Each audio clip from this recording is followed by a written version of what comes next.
And let me point one thing, which is once again said to us. The motion is there only good things coming from building a mosque? And we are saying yes. And what we have on the other side is, no, sometimes bad things could happen with anything. If you are going to build gym, some people could broken their arms, so don't do this. It's silly, it's a silly argument. We are talking about the principles, and the principles are, for the future of Greece, it's good to build the mosque because this is the reality of a pluralistic society with dignity and respect for all the citizens. Yeah. Professor Dutifully, would you like to add anything to the... No, I think I will pass for the sake of more questions. Okay. Well, I wanted to pick up on Tariq Ramadan's last point there.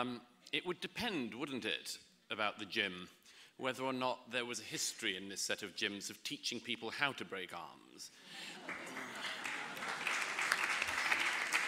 It would depend whether arm breaking were part of the curriculum. And it would be a very silly person who, if it was part of the curriculum in that particular gym, kept going anyway. Somebody in the audience asked if the fact that I'm an atheist is anything to do with this. I've no idea. It's possible, as it were. It's possible that because I have friends, among them people who've left Islam in Britain and in Western Europe recently, and as a result fear for their lives in Britain and in Western Europe recently, it's possible that I have an extra sensitivity to it, because yes, I've seen some of the hard edges of what Islam does in Europe today to people who try to leave their religion. I just wanted to quickly pick up on another couple of points. Firstly, the issue here that Tariq Ramadan came up with about democracy in the Arab world, he obviously, I don't blame him for it, but he obviously doesn't read any of my writing. I've never supported President Mubarak, and haven't up till now and won't now onwards.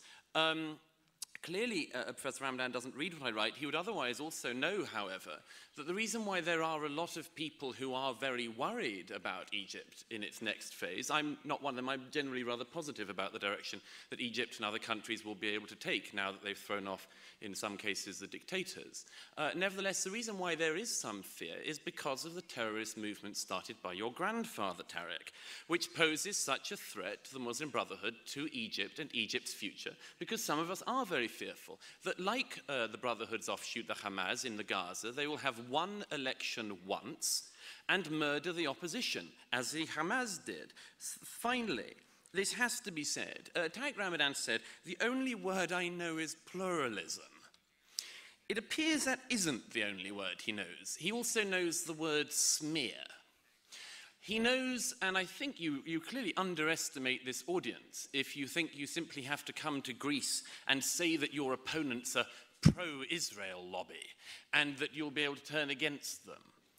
How on earth can somebody who charms the people and tries to tell people that he is a progressive Muslim voice come to Athens and simply try to smear any opponent of his point of view by saying they must be pro-Israel, secretly, behind the scenes? And if he doesn't know what he's doing on that, I can assure him that the rest of us do.